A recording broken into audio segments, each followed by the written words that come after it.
ಯೊಪ್ಪ ಪಟ್ಟಣ ಎಂಬುದಾಗಿ ಆ ವಾಕ್ಯ ಇದೆ ಅದರಲ್ಲಿ ಅದರಲ್ಲಿದೆ ನೋಡಿ. 46ನೇ ವಾಕ್ಯದ 2ನೇ ಲೈನಲ್ಲಿ ಬರೆದಿದ್ದಾರೆ.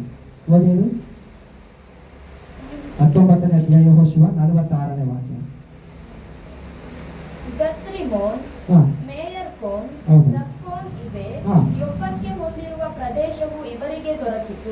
ಯೊಪ್ಪ ಎಂಬತಕ್ಕಂಥ ಪಟ್ಟಣ ಯೋನನ ಕಾಲಘಟ್ಟದಲ್ಲಿ ಅಲ್ಲ ಶುರುವಾಗಿದ್ದು, ಇಲ್ಲಿ ವಾಕ್ಯ ಇರುತ್ತೆ, ಇಲ್ಲಿಂದ ಶುರುವಾಯಿತು. ಯೆಹೋಶುವನ ಗ್ರಂಥದಲ್ಲಿ 7ನೇ ತಲೆಮಾರಾಗಿ ಆಶೀರ್ವಾದವನ್ನು ಹೊಂದಿ ಬರ್ತಿರತಕ್ಕಂಥ ದಾನ್ ಗೋತ್ರ ಏನಿದೆಯೋ, ದಾನ್ ಕುಲ ಏನಿದೆಯೋ ಅದಕ್ಕೆ ಅವಕಾಶವಾಗಿ ಸಿಕ್ಕಂತ ಭೂಮಿ ಯಾವುದು ಅಂತಂದ್ರೆ ಈ ಯೊಪ್ಪ ಪಟ್ಟಣ ಎಂಬುದು.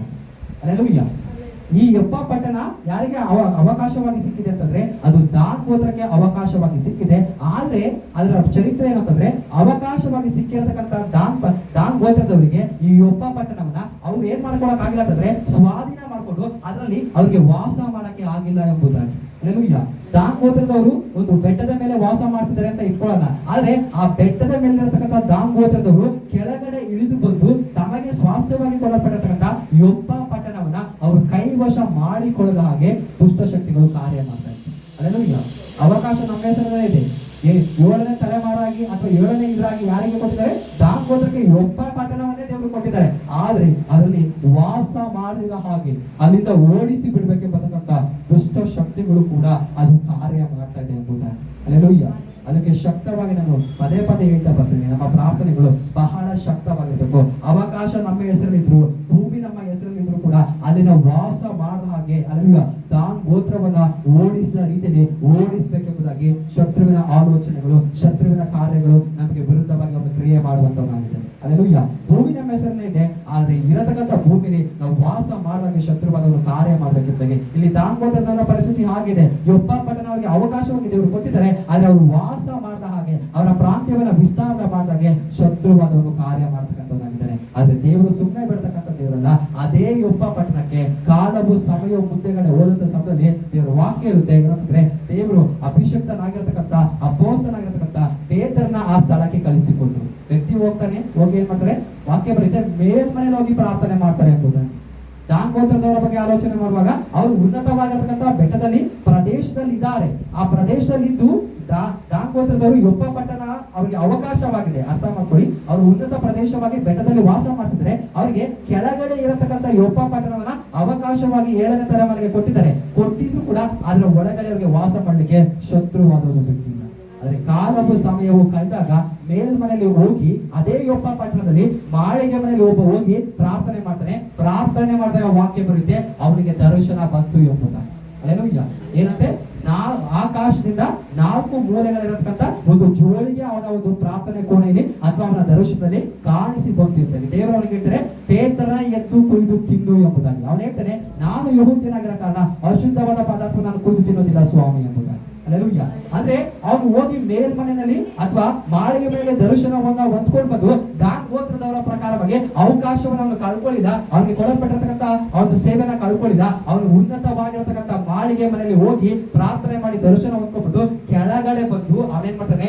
ಎದ್ದು ಕುಯ್ದು ತಿನ್ನಿ ಎಂಬತಕ್ಕಂಥ ವಾಕ್ಯದಿಲ್ಲ. ಅದಕ್ಕೆ ಸರಿಯಾಗಿ ಅವನೇನ್ ಮಾಡ್ತಾನೆ ಅಂದ್ರೆ ಜನಾಂಗಗಳಿಗೆ ಸುವಾರ್ತೆ ಸಾಲಿಕೆ ಹೋಗ್ತಾನೆ, ಆತ್ಮವನ್ನ ಆದಾಯ ಮಾಡ್ತಾನೆ. ಅವ್ನು ಯಾವಾಗ ಪ್ರಾರ್ಥನೆ ಮಾಡಿ ಕೆಳಗಡೆ ಬರ್ತಾರೋ ಆ ಅಧ್ಯಾಯ ಪೂರ್ತಿ ಓದಿ ನೋಡಿ. ಅಪೊಸ್ತಲರ ಕೃತ್ಯ 11ನೇ ಅಧ್ಯಾಯದಲ್ಲಿ ಏನಂತಂದ್ರೆ, 2 ವ್ಯಕ್ತಿಗಳು ಪೇತ್ರನ ಹುಡುಕಿಕೊಂಡು ಬರ್ತಾರೆ. ಹಲ್ಲೆಲೂಯಾ.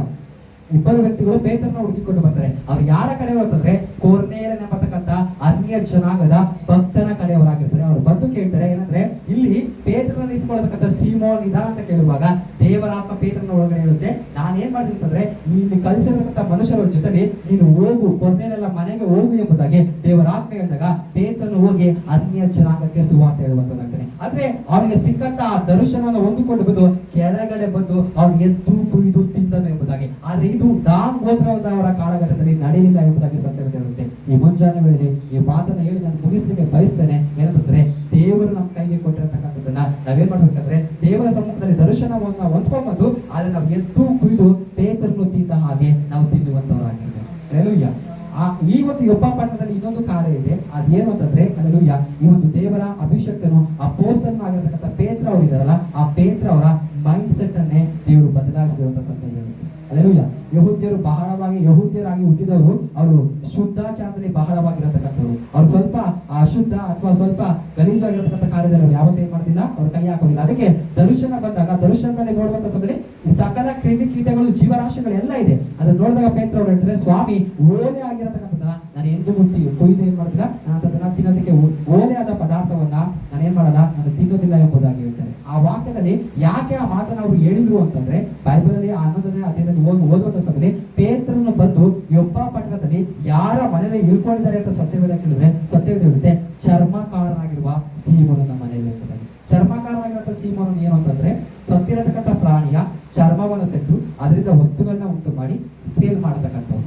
ಅಲ್ಲೆಲೂಯ್ಯ. ಹಾಗಿದ್ರೆ ಆ ಮನೆಯಲ್ಲಿ ಎಷ್ಟು ಸ್ಮೆಲ್ ಇರ್ಬೋದು, ಆ ಮನೆಯಲ್ಲಿ ಎಷ್ಟು ವಾಸನೆ ಇರ್ಬೋದು ಅಂತ ನಾವು ಆಲೋಚನೆ ಮಾಡಬೇಕು. ಅದಕ್ಕೆ ವಾಕ್ಯ ಇರುತ್ತೆ, ಚರ್ಮಕಾರನಾಗಿರ್ತಕ್ಕಂಥ ಸೀಮೋನನ ಮನೆಗೆ ಯಹೂದ್ಯನಾಗಿರತಕ್ಕಂಥ ಪೇತ್ರನ ಬಂದು ವಾಸ ಮಾಡಿದ್ದಾರೆ. ಆ ವ್ಯಕ್ತಿಗೆ ಒಂದು ರೀತಿಯಲ್ಲಿ ಸ್ಟಾರ್ಟಿಂಗ್ ಬಂದಾಗ ಕಸಿ ಬಿಸಿ ಆಗಿರ್ಬೋದು, ಆ ವ್ಯಕ್ತಿ ಒಂದು ರೀತಿ ಅಸಹ್ಯ ಅಂತ ಇರ್ಬೋದು. ಏನಂದ್ರೆ ಸತ್ತ ಪ್ರಾಣಿಯ ಚರ್ಮ ಅಂತ ತೆಗೆದು ಅದರಿಂದ ವಸ್ತುವನ್ನು ಉಂಟು ಮಾಡಿ ಇವರು ಸೇಲ್ ಮಾಡ್ತಾರೆ. ಈ ಮನೆಯಲ್ಲಿ ಎಷ್ಟು ವಾಸನೆ ಇದೆ ಎಂಬುದು ಅದ್ ಯಾವ್ದನ್ನ ವ್ಯಕ್ತಿ ಲೆಕ್ಕ ಹಾಕ್ತಿದೆ. ಅಲ್ವಿಯ ಮೇಲ್ ಮನೆಯಲ್ಲಿ ಹೋಗಿ ಫಸ್ಟ್ ಫ್ಲೋರ್ ಹೋಗಿ ಪ್ರಾರ್ಥನೆ ಮಾಡುವಾಗ ದೇವರ ಸಾನ್ನಿಧ್ಯ ಅಲ್ಲಿ ಬರ್ತದೆ, ಅವರ ಪ್ರಾರ್ಥನೆಯಲ್ಲಿ ದರ್ಶನಗಳು ಬರ್ತದೆ ಎಂಬುದಾಗಿ ಮುಂಚಾನೆಗಳಲ್ಲಿ ಶತ್ರು ಯಾವ ರೀತಿಯಾಗಿ ನಿಮ್ಮ ಜೀವಿತಕ್ಕೆ ಅಲೆಲುಯ್ಯ ದುರ್ವಾಸನ ತರಬೇಕೆಂಬುದಾಗಿ ಅಂದ್ಕೊಂಡಿದ್ದಾರೋ, ಅಲೆಲುಯ್ಯ ಈ ಮುಂಚಾನೆಗಳಲ್ಲಿ ದೇವರು ಹೇಳ್ತಾರೆ, ಅಲೆಲುಯ್ಯ ಜಗಳ ಉಂಟಾದಾಗಲೂ ಪ್ರಾರ್ಥನೆ ಮಾಡಿ, ಮನೆಯಲ್ಲಿ ಕಲಹ ಬಂದಾಗಲೂ ಪ್ರಾರ್ಥನೆ ಮಾಡಿ. ಯಾವಾಗ ಪ್ರಾರ್ಥನೆ ಶುರುವಾಗುತ್ತೋ ಅಲ್ಲಿ ಶತ್ರುವಿನ ಕಾರ್ಯಗಳು ಅಡಗಿಸಲ್ಪಡ್ತದೆ ಎಂಬುದು.